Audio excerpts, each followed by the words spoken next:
สบายดีพ่อแม่พี่น้องมื้อนี้เนาะเบาลังส่องชีวิตแบบเราดังเดิมจะมาพาเบิ่งบรรยากาศไฮเข้าป้าโธ่ไฮเข้านี่ใหญ่เพียงแอวแล้วเนาะตอนนี้อยู่จอมดอยพี่เด้อตอนนี้เนาะมื้อนี้ก็ฝนบ่ตกเนาะแต่ว่าฟ้ามืดก็ยานฝนจะตกอยู่ถ้าว่าฝนตกนี่กลับบ้านลำบากแน่นอนเนาะเอามื้อนี้ก็บรรยากาศดีเนาะพาขึ้นมาจอมภูจอมผ้าเนาะมาเก็บภาพบรรยากาศไฮเข้าจอมดอย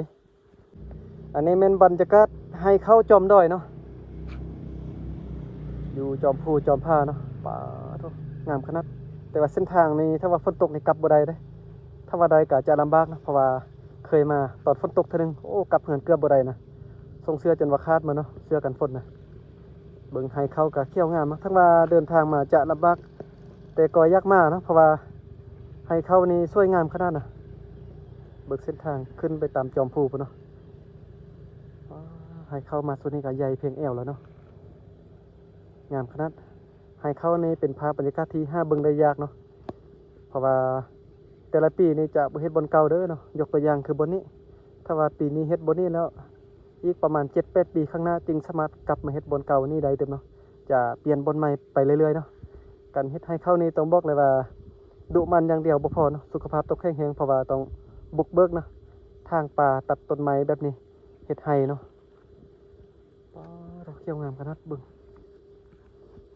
มื้อนี้ก็ฟ้ามืดเนาะยามได้ฝนจะตกนะเดี๋ยวจะเก็บภาพบรรยากาศแถวนี้แล้วก็จะกลับเนาะยามฝนตกฟังเสียงธรรมชาติเนาะฟ้าลมพัดเย็นกันนะตอนนี้เที่ยงไฮนี่งามแท้งามมาเที่ยงไฮนี่นะเป็นเที่ยงไฮน้อยๆแล้วก็ต่ำเนาะเป็นลักษณะกลมๆแบบนี้เลย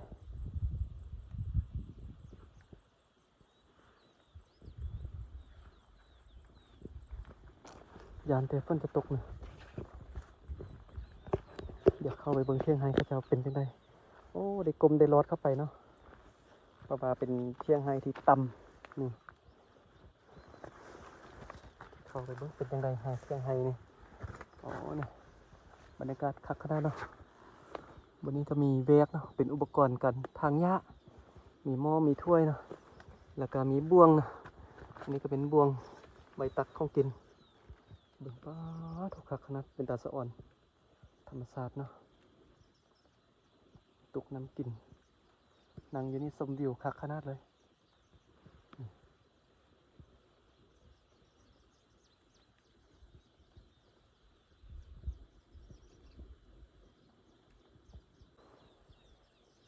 โอ้นกลายเนาะ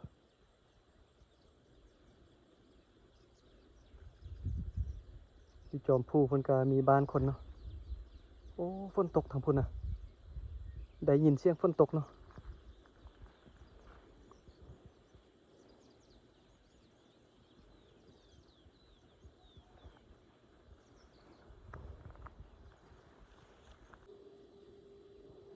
เป็นไผที่มักเบิ่งภาพธรรมชาติบนดอยเนาะวิถีชีวิตบนดอยเฮือนซ่านบ้านสร้างบนดอยติดตามส่องชีวิตแบบเราดังเดิมบ่ผิดหวังแน่นอนเนาะมีภาพธรรมชาติแบบนี้ให้เบิ่งทุกมื้อเลยบ่ว่าจะเป็นให้เขาหรือว่าบอนเที่ยวบอนลิ้นเนาะวิถีชีวิตอยู่ดงอยู่ดอยเก็บภาพบรรยากาศให้เบิ่งเนาะงามแท้งามว่ะอยู่ทางเหนือของประเทศลาวนี่ก็จะมีธรรมชาติงามๆแบบมีหลายบ่อนเนาะบนนี้บ่อลังก็เคยมาเทื่อนึงเนาะแต่ว่าตอนที่มาเทื่อแล้วนี่บ่ได้ตั้งใจมาฝนตกระหว่างทางฝนตกแล้วก็บ่สร้างเฮ็ดจังได๋เนาะแล่นเข้ามาเห็นเที่ยงไห้กับมาพักผ่อนเห็นภาพบรรยากาศงามก็เลยเก็บภาพถ่ายรึมมื้อนี้ก็กลับมาอีกครั้งเนาะเพราะว่ามันงามมาพักผ่อนหย่อนใจมานั่งเอ่อเบิ่งวิถีชีวิตชาวบ้านมาเที่ยวธรรมชาติเนาะอยู่ดอยแต่ว่ามาสุดนี้นี่ป๊าดเขาว่าใหญ่เพียงแอวแล้วเนาะ10ไปมือได้เข้าใหญ่ซำนี้แล้วใหญ่ไว้เนาะอีกบ่โดนฮอดฤดูเก็บเกี่ยวข้าวก็จะมาเก็บเกี่ยวข้าวเติมเนาะมาเก็บภาพบรรยากาศสองชีวิตแบบดาวดังเดิมนี่ก็จะถ่ายคลิปตามฤดูกาลเนาะ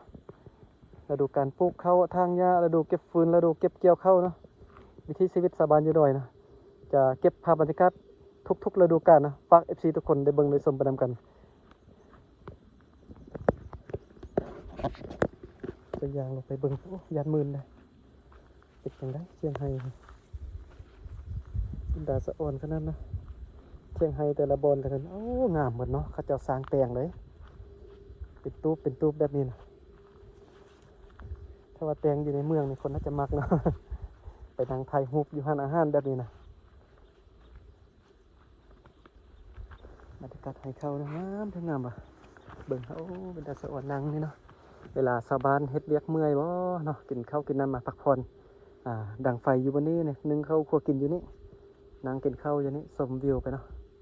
ลมพัดเย็นสบายป้าเนาะเป็นบรรยากาศเที่ยงไฮ้สุดยอดความงามมื้อนี้นะ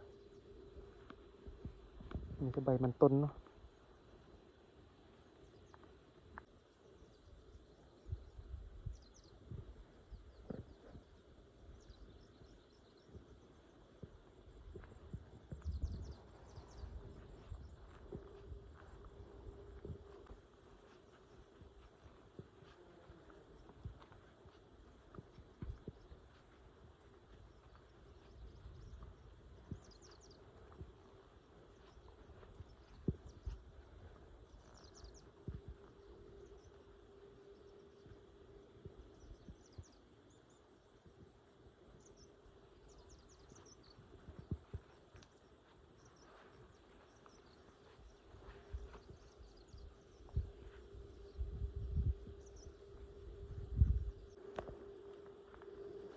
ยางไทยคลิปตัน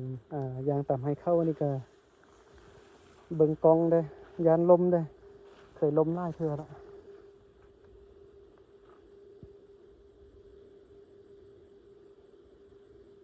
งามเนาะเป็นสะบานอยู่ลุ่มพุ่นแต่ว่าซอกทางลงไปบ่เห็นเทื่อโดนนี่นะหัวยางไปทางใต้พูนสะบานเชียยาพุ่นเนาะ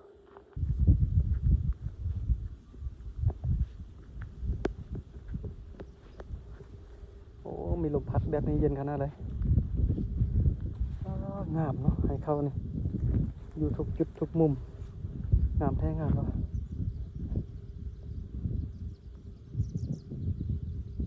สุดสายตาเนาะหน่วยภูหน่วยผ้าปลาดุงให้เข้าจอมดอยตอนที่สะบานมาบุกเบิกใหม่ๆนี่เมื่อยเด้ในการทางไม้แบบนี้เห็นบ่สะบานจะทางแล้วก็จุดเรือเป็นไม้ทอนแบบนี้ก็จะตัดเนาะหลังจากตัดแล้วก็ไปกองไม้แคมทางเวลามาทางหญ้าเนาะทางหญ้าให้เข้าแล้วตอนกลับบ้านประมาณ5 โมงแรงสะบานก็จะเปฟืนไปผู้ละเล็กผู้ละน้อยเนาะบ่ยางกับลาลาเนาะตอนมาก็มาทางหญ้าให้หญ้าส่วนทางแล้วก็เปฟืนกลับไปไว้ไซเนาะถ้าว่าบ่เอาฟืนไปไว้ไซแบบนี้นี่ยามฝนนี่บ่มีฟืนดังไฟนึงเข้าโคกินเด้อยู่ดอยก็บ่มีเตาแก๊สเนาะลมพัดเย็นขนาดจะสะออนน้ำให้เข้าเบิ่งเนาะยอดงามมาก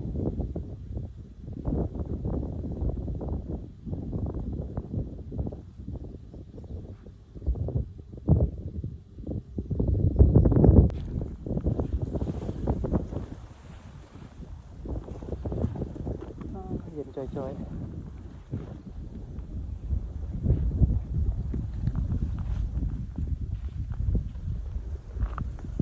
นั่งตากลมอยู่นี่เนาะ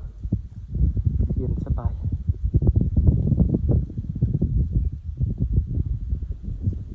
วิวทางอุดมไซให้เข้าแบบนี้นี่คิดว่าน่าจะงามกว่าภูหัวโล้นเนาะตามแต่ละคนมักในตามความคิดของบ่ลังนี่มักให้เข้าอยู่อุดมไซหลายกว่า พัดเย็นสบาย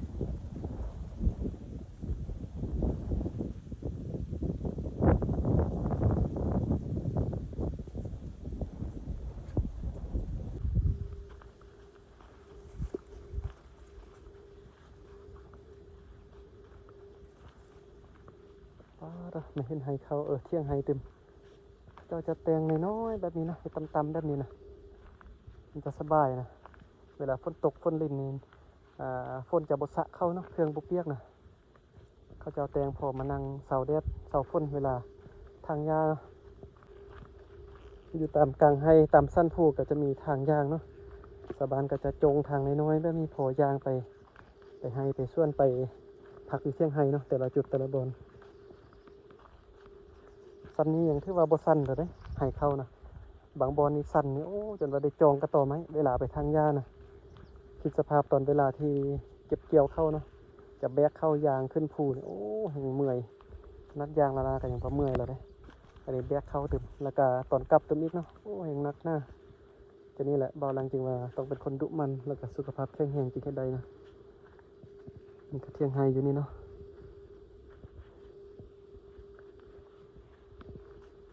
โอ้ยสบายเพิ่นกำลังทางเนี้ยเป็นลูกชายเต้เนี่ยเบาหน่อยเพิ่นเก่งเถินดุมันเนาะสร้างทางหญ้าแล้วบัดนี้นะมาสวยเมทางหญ้าไฮเนาะเฮ็ดเวียกช่วยพ่อแม่6 ขวบขนาดจักปีแล้วลูกชายเนี่ย 9 ปี 9 ปีแล้วโอ้9 ปีสร้างทางหญ้าแล้วเนาะดุมันพุดด้านล่างก็เป็นหมู่บ้านเนาะให้เข้าที่ว่าสุดอยู่แถวนี้เนาะ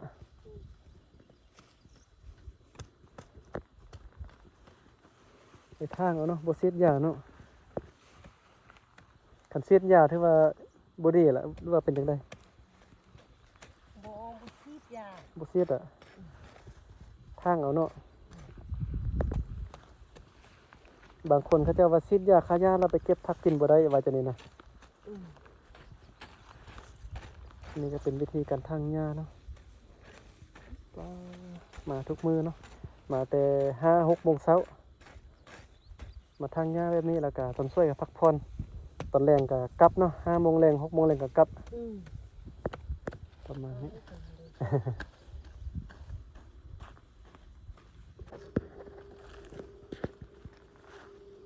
ถือว่ามาแต่ซ่องไม่ลูกได้เบาคนมาช่วยเติมได้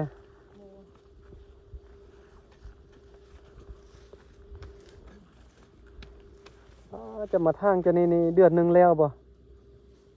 ทางยาอยู่นี่นะ บ่แล้ว บ่แล้ว ฉันได้หน่วยแล้วไอ้ใหญ่บ่แล้ว บางคนเขาจะว่ามาทางจนกลัวจะฮอดยามเกี่ยวเข้าพุ่นน่ะ มาคนเขาเวทอันนี้มาคนเขาฉันมันได้หน่วยเข้าไป ตำไฮใหญ่ไฮน้อยเนาะถ้าว่าไฮใหญ่กับทางบ่แล้วก็โอ้ได้มาทางทุกมือเนาะ หนีไปทุกที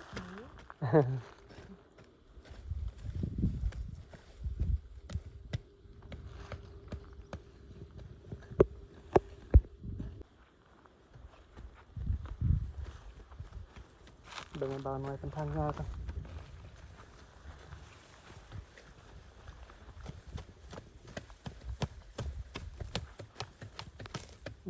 ระวังเด้อนี่หนังคุเข้าแล้วก็ทางยาของแคลขนาดเนาะ เดือดกินนี่เลยไม่เห็นผลเลยหัว คอยทางคอยไปเนาะโอ้คนน้อยๆแต่ว่าเฮ็ดเวียกเนาะจริงขนาดช่วยพ่อแม่มีประโยชน์หลายเนาะ บ่ลิ้นบ่ถือบ่ติดเกมเนาะอันนี้ก็เป็นวิถีชีวิตชาวบ้านเพิ่นมาเนาะทุกเช้าทุกแลงเพิ่นก็จะมาเฮ็ดเวียกเพิ่นแหละอันนี้ก็เป็นเวียกเพิ่นเนาะมาทางหญ้าเฮ็ดไร่เฮ็ดสวนเฮ็ดการเกษตรเนาะหาเงินจากการปลูกพืชเลี้ยงสัตว์เนาะ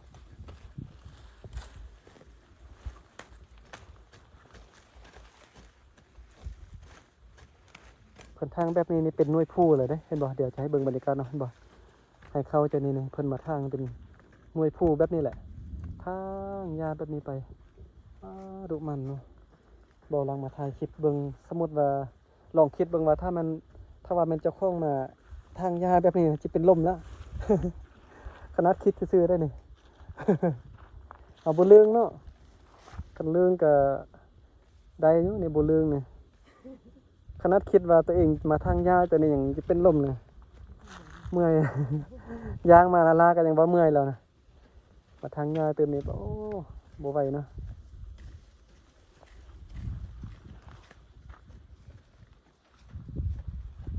โอ้นี่เป็นทางแล้วก็เพิ่นจะเอามัดเนาะ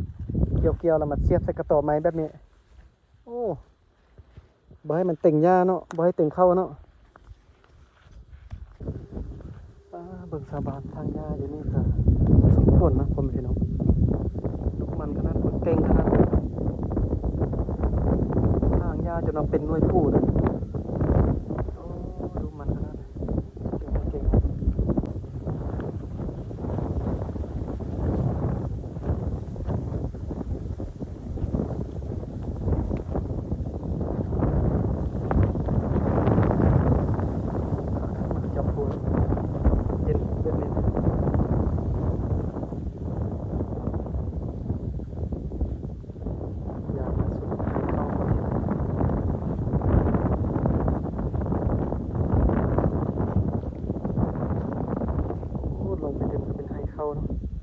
ป้า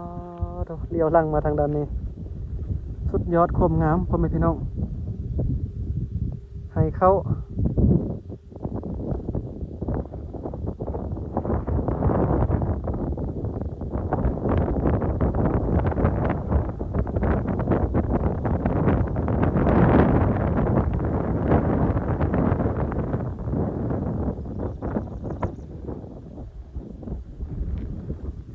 บรรยากาศรอบๆไปเบิ่งเลยนะทาย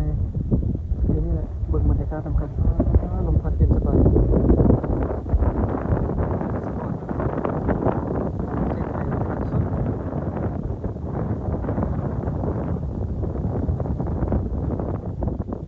บ้านคนก็จะมาทางด้าน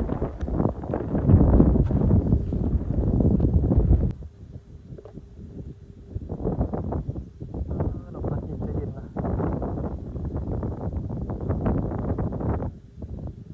อยากไปนิดนึงนะตอนนี้กำลังอยากกลับแปลรถบัดนี้นะจอดรถมาอยู่ไกลก็แล้วเนาะยางมาแล้วก็เพิ่นมาเนาะเพราะว่าให้เข้าในเขี้ยวงามเนาะอยากไปเห็นบนนั้นงามย่างไปตึ้มเห็นบนนี้งามย่างไปตึ้มย่างไปแล้วไกลไปเนาะจนว่าเกือบฮอดบ้านคนเนาะตอนนี้ก็ย่างกลับไปเอารถ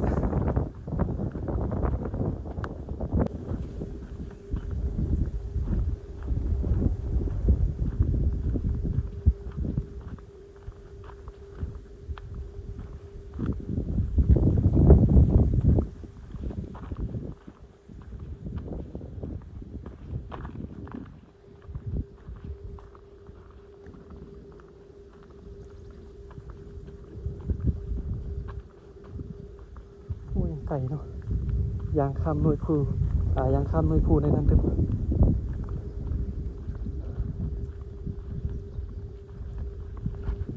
อันนี้ก็เป็นการถ่ายคอนเทนต์ของเบาหลังเนาะ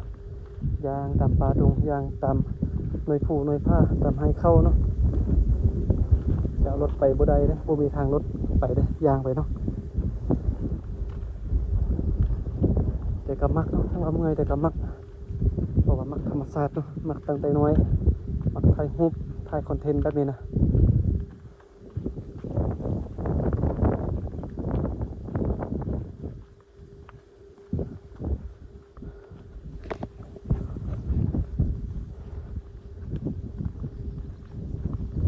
อย่างดีที่ว่า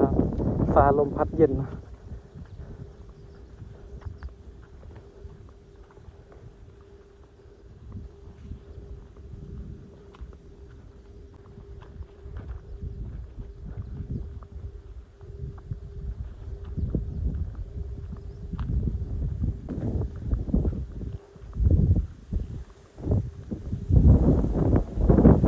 ครับวันนี้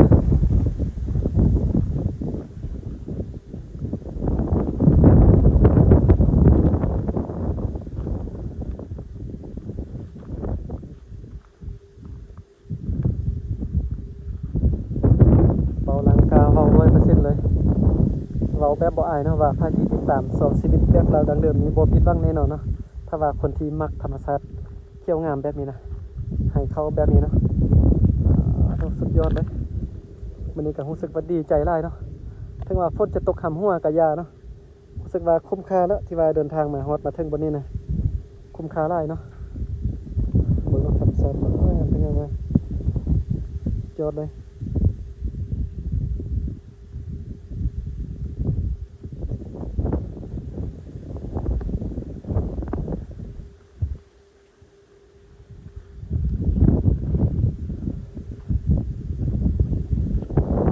บนทางรถ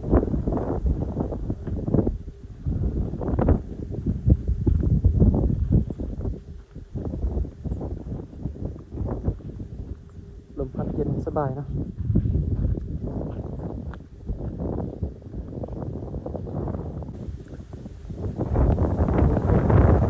พัดเย็นโอ้คักสุดยอดเลย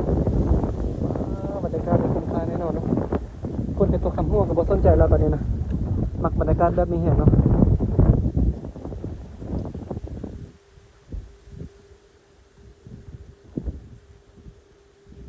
ป่ามืดแล้วเด้อทางพุ่นนะตกนรกเนาะไปพัดงามๆแล้วบ่สนใจละ